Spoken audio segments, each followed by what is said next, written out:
Oh, now we can see you. Yeah, clear. There we go. Wrong camera. Of course, of course. Okay. My name is Morph_UK. My real name is Jonathan. I'm from the UK. I've been streaming for around about 2 years, just over. Follower size, I'm about 50,000 or so followers. Subscribers, we hover between 1,500 and 2,000. What else? I guess that's it, really. Okay. Well, I guess the name. Where did it come from? The name came from when I was young. I was about 13, 14. I was a graphic designer, so I was always looking for like a tag or a name to go by. I decided the idea was to be morphing the United Kingdom, which was originally like MORFPH, but that's also like a plasticine character in the UK. So I changed it to F to be edgy, and it just kind of stuck. And I used it to game with, I guess, for 10, 15 years or whatever, and it just kind of stuck. When I actually used the name on Twitch, I never ever expected to stream, never intended to stream, never thought I was going to stream. But, and even when I started streaming, I never really thought I was going to take it seriously or it was ever going to be anything. So, it just kind of stuck, and I didn't really change it in time. I wish I had changed it, you know, looking back, but I'm stuck now, so, yeah. Yeah, that's good because well, a lot of people game mode nowadays, so I will also change the name. But I feel like I also have a name that I'm nowadays stuck with, so it's good to have a name that you feel you're comfortable with. Yeah, same with me. Yeah. Why do you feel like you should have changed your name? What's the big thing with that? _UK. I hate that part of the name. I could have happily stayed as Morph, but I hate the _UK. It's something I used to do. You used to always do it in FPS games. You used to play Medal of Honor and Call of Duty, and you'd always have your name followed by your country name. It was just every single game possible you used to do it, and I kept it on Twitch. And I just wish I hadn't. It's stupid, and I wish it wasn't there. But I'm stuck with it, unfortunately. Yeah, that's understandable. Then we'll just talk about streaming in general. Like, how did you get into streaming? And as you said, like, you never thought about streaming as a job. Like, what made you start? What made me start? Yeah. The reason I started is a bit of a sob story. You want me to go that deep? Yeah, sure. Yeah, of course. I was used to being heavily into competitive cycling, so I go up and down the country and race all over the country, sometimes in Europe. And I was out on a training ride, and on this training ride, I hit a bump in the road, and my bike went off into oncoming traffic. I had a head-on collision with a car. I essentially died on the side of the road, but luckily, as it happened, a fire truck or a fire engine turned the corner, and I got instant assistance. So I got jabbed in the side of me, and blood was drained from my lungs, and blah blah blah. And I basically luckily survived and had huge operations. Like half my body's made of metal, my shoulder and stuff. And I came back and I had a full year of like rehab where I had to relearn how to use my body and stuff. And during this year, it was very kind of American and Hollywoody kind of, you have to live for today and not tomorrow. And it's all very cliched and kind of, can I swear in this? Yeah, I think so. Yeah, you can swear, but like, well, okay, I won't bother. I won't bother. It's fine. I'm just wondering. I was just about to swear, and I was like, "Can I swear?" You can swear, but Finns swear a lot. So, like, well, I've watched your stream a lot, or like way too much, anyway. So, like, if you talk like you talk in your streams, I think that's alright. Yeah. Okay. Because it's 20-year-olds who are watching this, so. So yeah, it's kind of the whole stereotypical live for today and not tomorrow. And I used to watch mainly a guy called Excessive Profanity. He's an Australian guy. I adore him. He's fantastic. But I always thought I could probably do this. And I always used to play games by myself, and I'd celebrate myself, and I'd play with my best mate, Birdie. We'd play Pro Evolution Soccer all day, all night, getting stoned and playing and drinking and doing whatever the hell we did. We always used to celebrate as if other people were watching. And I think a lot of people do. A lot of people celebrate as if they think people are watching them, even if they're not. And so one day I saved a bit of money, bought myself a computer, and just went full time from day one. Just decided I'm just going to stream every single day and give myself, I think I paid like my rent and my bills for 4 months. And I decided in 4 months, if I haven't got it, if I haven't got partnered, if I haven't made it, then I'll cancel it and go back to being a graphic designer. And I just got lucky and it worked out. So that's how it began.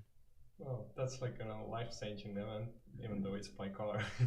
Yeah, it's crazy. It's a really kind of cheesy, life-changing thing. It's right. It's sadly true.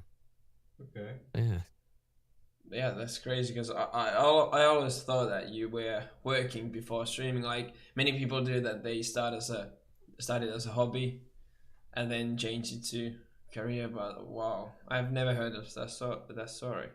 Oh, that's amazing. Did you have like, even though you had the 4-month period, which you decided to have a trial, did you have like any kind of milestones for it?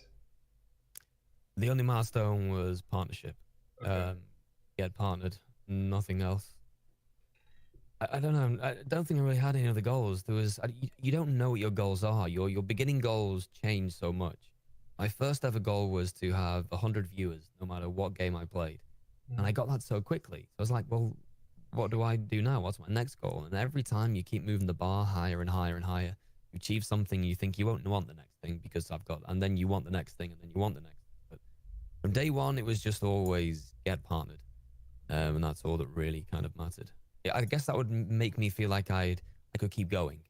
It wasn't like I had to do it, you know, for just if I get that, it means I can continue instead of looking for going back to what I did before, working graphic design and stuff. So that was always my goal. Okay. Then about the money, a little bit. Like the sponsorship, subs, donations, bits, etc. Like, what's the biggest moneymaker in streaming? At least your streaming in your streaming. The biggest moneymaker probably comes from subscribers. So once you hit 500 subscribers, you can apply for what's called like a VIP program, where instead of getting 50% of the sub, you can get 70% of the sub. And once you get that 70%, it's a huge increase. You're almost getting $3 or $4 from every single person who subs to you, or 3.5 or somewhere around there. So if you can hit over that, that's instantly you start every month with like $1.5 or $2,000, just no matter what happens. And then of course you add bits on top of that, and you add everything else. But your base number is if you can get over 500 subs, get that better contract. That's where it all comes from. And then you have, you know, which everyone has, well, not everyone has, but some streamers have like crazy supporters who will just give you silly amounts of money, whether it's in donations or in bits. Sponsorship stuff is, I can't tell you how much because I have like signed contracts with them and stuff, and other people are also get different contracts. So they give you like a wage every month, and then you have to do various things for them, and then there's bonuses they can give you along the way.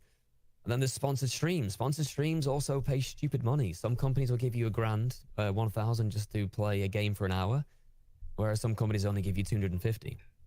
But the main thing comes from subs. That's your base, and that's what you really want to push and boost because it's reliable. Okay. And I think that's what you're always looking for is a bit of reliability.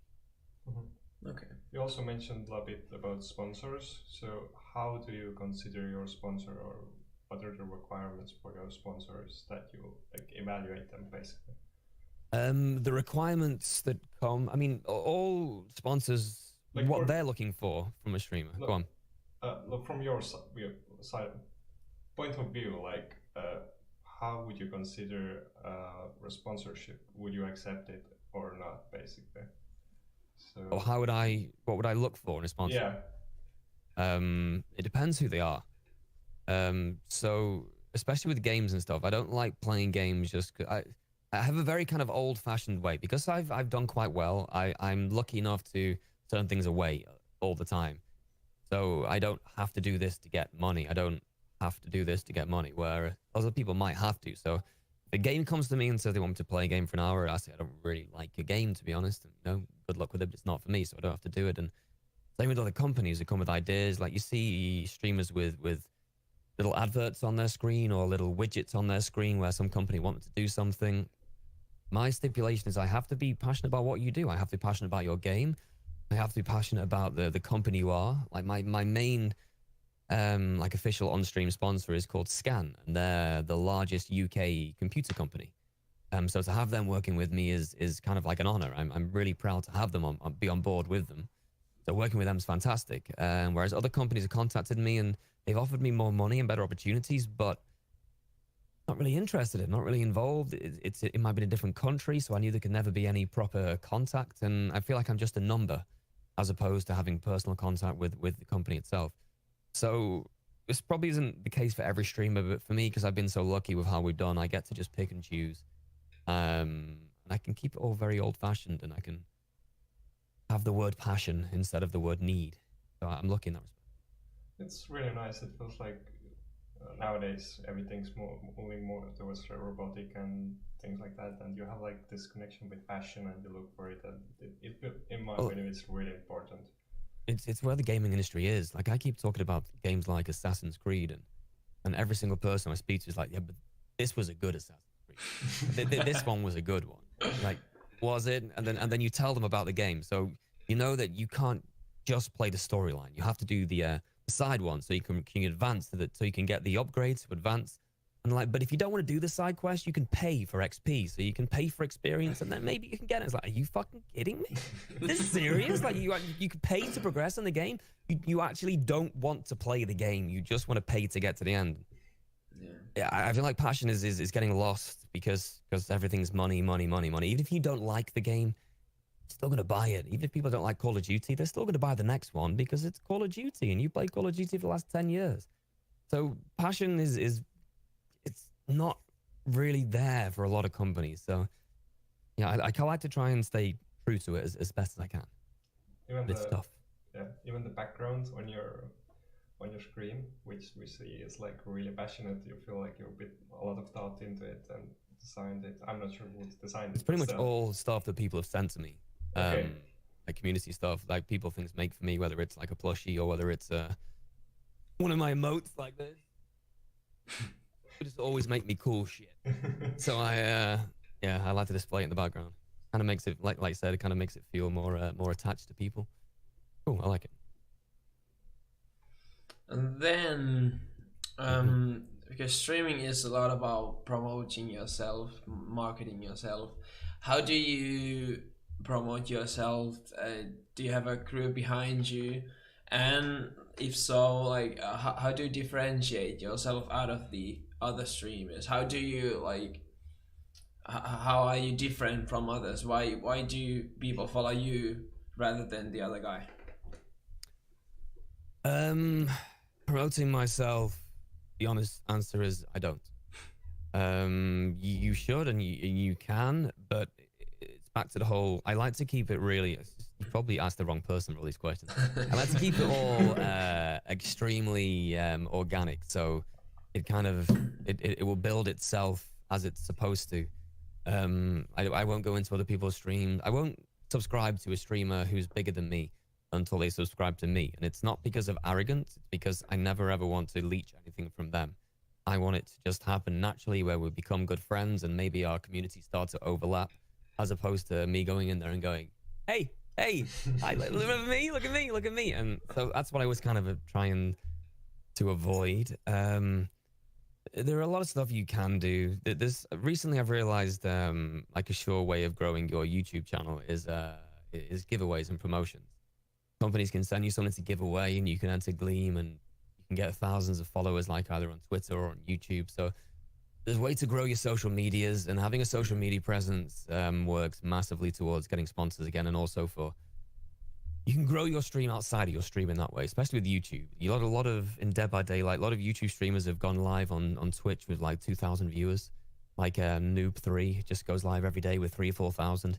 Even though he doesn't really participate in Twitch, but now he does. But because he's come from YouTube, he's arrived with I think it's like got 500,000 followers on YouTube or something. So he just instantly day one landed. So there are ways to promote yourself elsewhere. I don't do them massively. It's one of those things where I have a long list of things I want to get to. Handling day-to-day business, I think you know Mandy Laszlo. She does a lot of stuff for me. She deals with emails, deals with promotions. She's also hopefully going to take on all of my sponsors soon.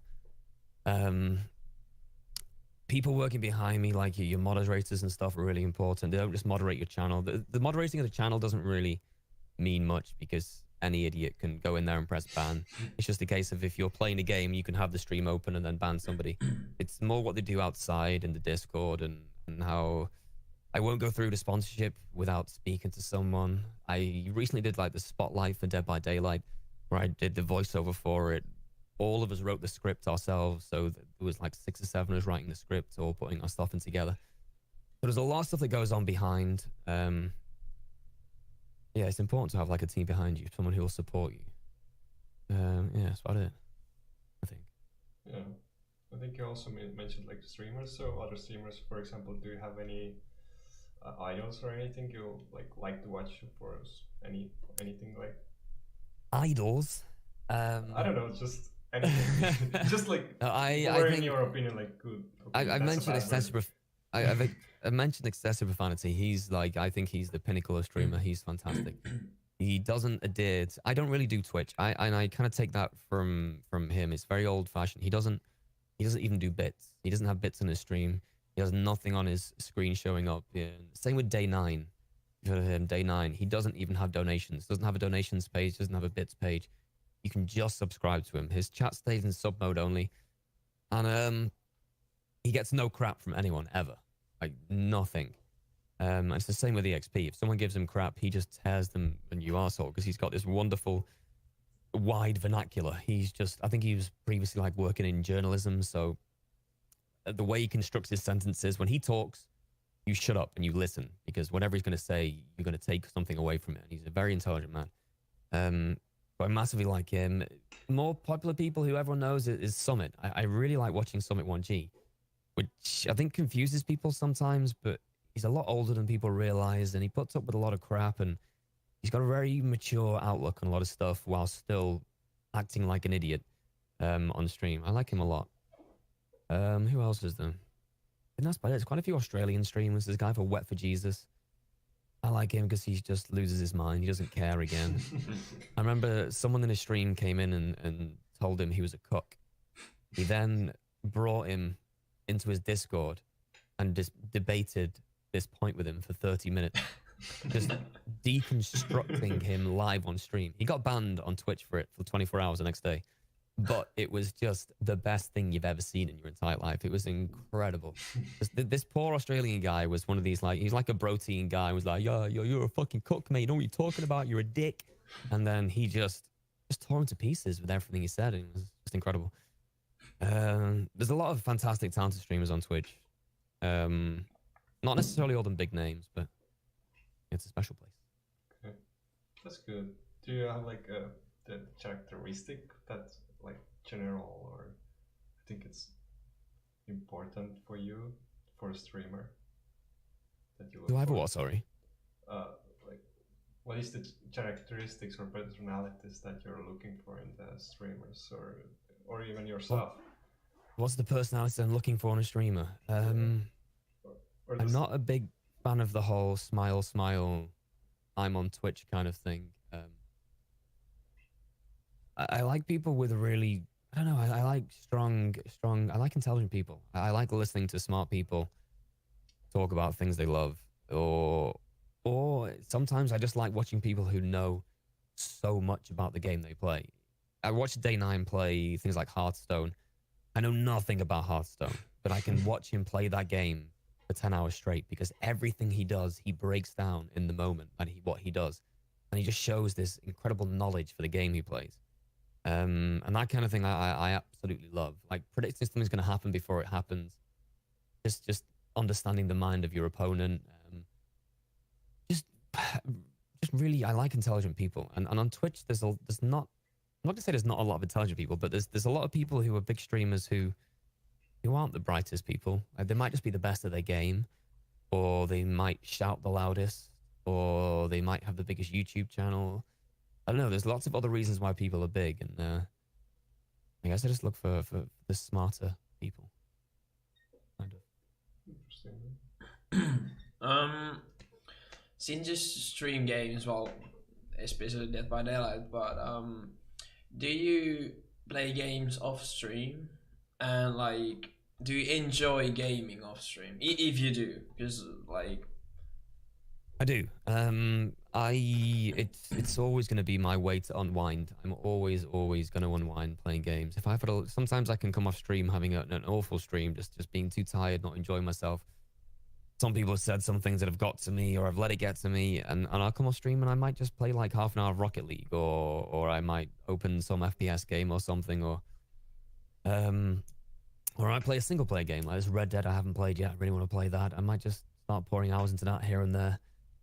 But yeah, gaming's always one of my things. My cousin said to me was he was never jealous that I became a streamer and I play games for a living, because he said games is what he does to unwind and to relax, and he'd hate to see computer games as like a chore, or as that you had to play games when it's his favorite outlet. And I've always been worried about that. I've always worried about being a breast surgeon and having to play with boobs all day long, and then you'd go home with your wife and you'd never enjoy her boobs again because you've been working on boobs every day. And it's this, I've always worried about that, but it's just never happened. I've never hit a wall where I've just gone like, it's too much, I have to just stop. I have to stop myself. I'm always just, I want more. But I have a very addictive personality, so I can easily get very addicted to things. So maybe it's an addiction, but luckily it's kind of been quite a healthy one, as I've managed to turn it into a career. But yeah, I'm always been a gamer, and I probably always will be. Oh. Stuck with it. I think it's actually blends into the next question we were thinking about, or one of the questions was, what do you think of your future? Do you think you're going to continue forever being a streamer, or are you planning some alternatives for, I don't know, whatever might happen, just in case, for example? Honestly, I haven't got a clue.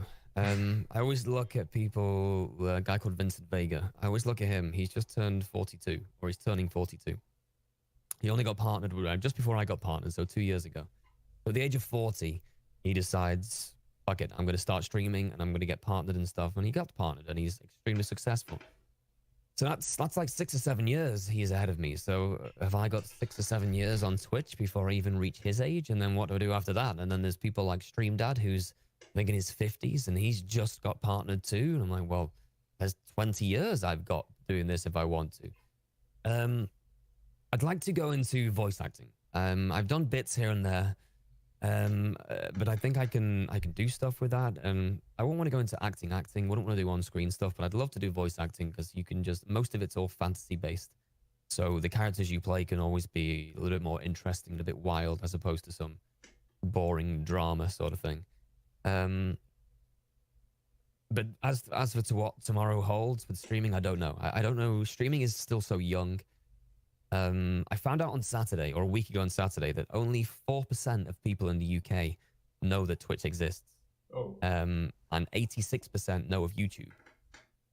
So that just shows how tiny Twitch is in the UK. So it's in its absolute infancy. It's still the smallest of babies. So where's it going to go in the future? In 10 years' time, is it going to be bigger than television? Is television still going to be a thing? Is everything going to be on Twitch? Is everything going to be VR? I haven't got a clue. So I know the game I play, Dead by Daylight, want to do 7 years more of content. So if I don't lose my mind and end up killing myself, I'll probably still be in love with Dead by Daylight for 7 years. I don't know. But yeah, I've built such a nice base, such a good base of a community. I can pretty much play anything I want now, but my obsession lies with Dead by Daylight. So I don't know what will happen to the future. I do have ideas and plans and things I want to do, but I'm not close to that point, really. I'm not entered panic mode, or yeah, we'll see. Yeah, it seems. Oh, you can go. Yeah, about the community, which you just mentioned, and how you've gotten a good base for it. Like, how can you manage to get a good community? Because there's many toxic communities on Twitch, on YouTube, on every platform, but like when I joined your stream a year ago, I felt like many people were friendly, very like welcoming, as you were too, because you're so connected to your chat. You talk all the time with the chat. You know, basically talk more than game. So like, how can you manage to get a good base for your community to grow to a like non-toxic, positive. It's your chat is a direct reflection of you. Whoever you are as a person, that's who your chat's going to be. I police it really aggressively, which you know. I ban people if the first thing they say in my channel I don't like, I ban them. I'm really, really aggressive. Because it's my home. It's where I spend 7 days. I stream 7 days a week, so I'm here 7 or 8 hours every single day because I adore it. And that means I'm hanging out with people, spending time with people 7 or 8 hours a day. So if I don't like you, I'm not gonna let you hang out with everybody else and with me. I will just quite literally just ban you and just be done with you, and you'll ask to be unbanned and I'll block you. It's that simple. I police it as much as I can, and my mods do too now. My mods are super aggressive as well. And if they will ban someone, then they will screenshot why they banned them, then they'll put them in the Discord, and we have like a place which is like called the naughty step. So we just keep a track of where everyone is and what they do. And I think to keep a nice, positive, enjoying chat, you have to police it. You have to, I don't use the word censor it because I think that's the wrong word, but policing it is definitely the right one. If you just police it and make sure the people you want to hang out with, it's that easy. And then if you like person A's probably got a friend who's also pretty cool. You like person B's probably got another friend, and word of mouth, people join in. And then I've found out there's like wives in there who their husband also watches, or their husband watching that a wife have come in. And then I've been going to events this year for my first time, and I've been meeting hundreds and hundreds and hundreds of people who in real life who also hang out on the channel. You just keep on building connections. I think when you first start streaming, everyone finds this. You'll see so many streamers on Twitch. You'll have like 20 to 30 people, and they'll have it for like a year. And it'll just be because they've made 20 or 30 friends who all just like chilling out and hanging out with you. You might not even be a good streamer. It doesn't matter. You don't have to be a good streamer because you're just, at the start, you're just making friends. And then if you're good at what you do, if you hone your craft, maybe then you'll grow. But the start is just making friends. All my moderators are people who were there for the first 2 months. They're all original people. Computer just turned itself off. There we go, we're back. So yeah, community is a reflection of you, who you are as a person. If you like people giving you shit and swearing at you and giving you nonsense and being toxic or just not being very nice people, then if you leave them in there, that's going to reflect on you, and that is just not going to make a very happy, positive environment. I don't really see myself as a crazy positive person. I kind of pride myself on being quite mean in a kind of like a rapport kind of back and forth kind of way. But yeah, so I don't exude positivity, but I feel like it kind of manifests itself in chat if you create a nice environment for people to hang out in. I think that's all it is. Yeah, that's very like fair way to address your community, in my opinion. And like, is there any kind of crazy things that might have happened or have happened? Because I've heard like streamers getting people traveling from, for example, Japan to US to visit their favorite streamers and things like that. What's the craziest thing that has happened to you? Not many crazy things I've met people and they've started crying. I think that for me was like a really big kind of, I don't know, because I still see myself as just playing computer games and just making stupid comments, and it's just a good laugh and good fun, and it happens to pay the bills. And I don't like the word fan. I prefer the word viewer or community. So when you do meet people who are obviously do really fall into kind of like the fan category, it is weird. People get nervous. There's a couple of people at TwitchCon who came up to me and said hi, and then just couldn't speak to me. I was asking them questions, and they physically couldn't speak. And I don't know. It doesn't feel weird in the moment. I don't feel awkward. I don't feel bad for them. It's just very strange. I'm not used to that kind of thing yet. And yeah, there was a guy at Gamescom who was crying, and yeah, it's also a learning process for me as well, because I'm still only a couple of years in. So meeting people and learning how to deal with how people look at streaming, because a lot of people, some people home during the day. So if they're home during the day, maybe they're going through huge problems. Maybe they've been in an accident themselves, or maybe they're an at-home mom, or maybe they've gone through problems, they're out of work or something. So the whole Twitch community can be a huge support network for them. It can be a huge blanket support. So when they meet these people who they've been talking to every day, it can be quite an emotional experience. But nothing crazy, nothing you could really report home as I've seen a lot of female streamers get a lot of crazy people, and I mean I know people who've had death threats and that kind of stuff. I remember Not Queen going to TwitchCon, she got death threats from a lot of people and she had to contact the police, and so there's a lot of crazy things that happen. But I think it goes back to your community. If you get rid of people quickly, if I get rid of someone on day one, it's highly unlikely they're going to be that angry at me. They'll be angry at me for a couple of hours. They might go on Reddit and tell everyone I'm a dick, but they don't care tomorrow. But nothing really that crazy. Everything's been pretty chilled out, really. About your social life, like outside streaming, of course. Like, well, I've seen you talk about like going to events and like hanging with other streamers, but do you have like real life friends? And for example, like you said, I think last week that you went on a date. God damn it. Does streaming... I was actually going to say that. I was waiting for you to say that. Does streaming change dating life for you at least? Yeah, streaming has had a huge impact. My social life just isn't as active as it was before. I used to be, I don't know, the idea of not going out on a Friday night to me was just crazy. Like, I would have to be out every Friday night, every Saturday night. It was just kind of how I've grown up, sort of thing. We'd always be out every Friday, Saturday, and I just don't do that anymore. For starters, I couldn't because of my rehab stuff. I couldn't go out.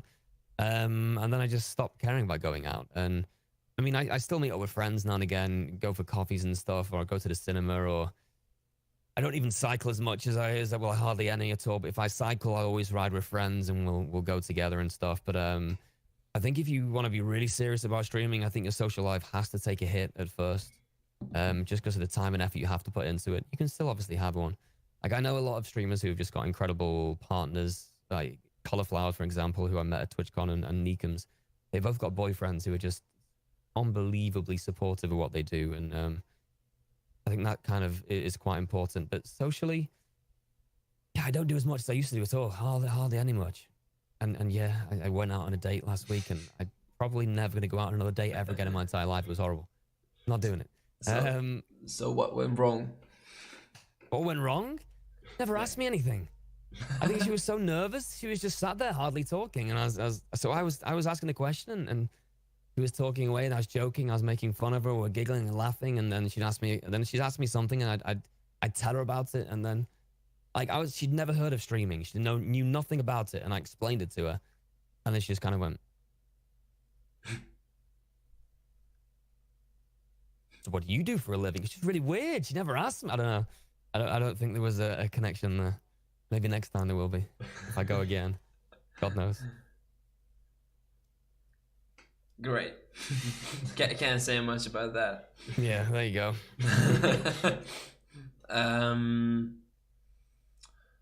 So you said that you do play games to relax and you go cycling. Is there anything else that you do as a way of relaxing? Of course, you've said that you work out and do all of those things, but is there any specific things that you like to do to relax, to wind up?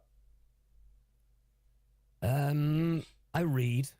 I like reading fictional books of some kind, really easy page turners. What's your favorite fiction? I like fancy stuff, but recently I've been making way through all the Dan Brown books. If you've heard of Dan Brown, he's done. Tom Hanks has been done loads of movies with him and stuff. They're really easy page turners. You don't have to engage your brain, but they still keep you interested, and you just turn page after page after page, and then before you know it, you're asleep. Reading's fantastic, and walking as well. When I can go back to get, so I share my dog with my mom at her place. So if I can go back and take my dog for a walk, that's so therapeutic. And it just helps me think things through about things I want to do this week with streaming. It's kind of like a way to brainstorm things and then just make notes on my mobile. About it, really. I know that you like Harry Potter, but I just can't understand like what's wrong with Star Wars. I just want to know what's wrong with Star Wars, because I said in the chat like a few days ago that can we start talking about Star Wars, and you said basically just fuck off. So what's with that? I don't dislike Star Wars at all. I like Star Wars. It's great. I don't know. It's just I think the reason Harry Potter is so successful, it was based on a fantastic book, well written books where cinema work is much more harshly criticized, and there's too many factors. Like you have to like the characters, you have to like the actors who are playing the characters. The actors are always written differently. Simple things like Harry Potter, where you can just read the book and it's one person's mind. J.K. Rowling's creativity, everything is her, so you only have to like what she does. It's easier. It's better. Maybe if Star Wars writes a fucking book, maybe I'll start liking Star Wars. Just saying, you know? Well, they do have some books, some old books at least. All right, okay. I've never read them, but I know there's You few. never even read them. Well, there you go. There you go. I actually tried reading one Harry Potter book, but I just got bored after like 100 pages. Really? Yeah. Unfortunately, I know you won't like me after this, but yeah. No, it's fine. It's fine. It's fine. I never liked you before, so yeah, don't worry about it. Yeah. I'll be banned next time I join the chat. So yeah, we are just getting to the end of the podcast, but have you had, and of course you have only streamed for two years, but well, only, but have you had any setbacks during this time? No, not a single one. Everything has just been from day one, just a nice slow incline. I haven't gone backwards once, not a single time. I've maybe treaded ground a few times. There's a time where early 2017 when Dead by Daylight had like an engine change where they changed the engine of the game and it kind of wobbled. I was quite stagnant for that time, but after that it just kept on going up. But I've never had a setback, no. Not yet, anyway. So hopefully I can continue going upwards. Most likely. So you have never had a setback, so what's your next milestone for that matter? I don't have... I guess I've kind of recently made a decision goal-wise that if I can hold 1,500 people concurrently to play any game, that's kind of a really nice place to be on Twitch. There's people like Bikeman, Ezekiel, more recently the Happy Hob, just a lot of very, very well-known popular streamers who just, Gassy Mexican, Cream, they all just kind of hang on that same kind of viewership, that kind of 1.5k, and they can play anything they want. It can be some shitty $1 indie game or some big blockbuster game. They might pull more people, and their chat's really slow and relaxed, and it's not like a Baru stream where it's just emotes and spam. It's a nice, healthy environment, and it's a friendly place to be, and I think that's as big as I'd like to get. So I think that, I'm saying this now, I think that's my final milestone. I don't think I want to go past that or get any higher, but if I ever get to it, we'll see. But I think that's where I'd like to be. I think that's my Twitch goal for the moment. Good.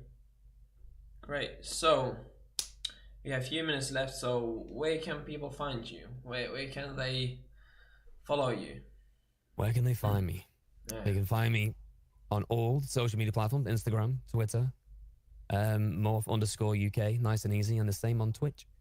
Same tag for it. That's why I can't change my goddamn name, because I've got the same tag for everything. Of course. I can be found pretty much everywhere. I actually remember, didn't someone have morph, Yep. that you can take? He will not relinquish the name. I've offered him $2,000. He won't take it. I'm not going to go any higher. He says one day he might stream. So looks like I'm never getting it ever. And he also has been, people have been subbing him to my channel for 6 months now. So Yeah. I give up. I just give up.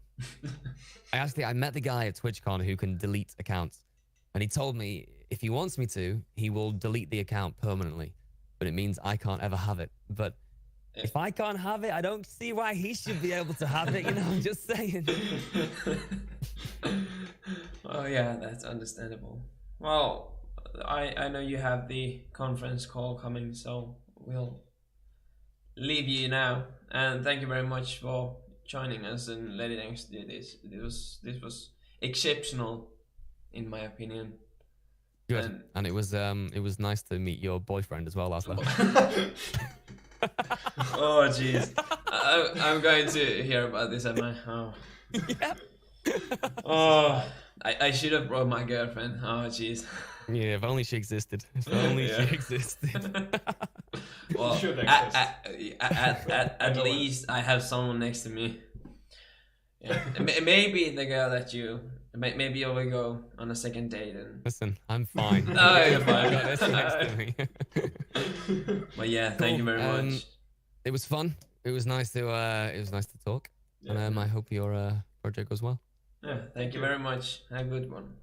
Okay, see you later. See ya.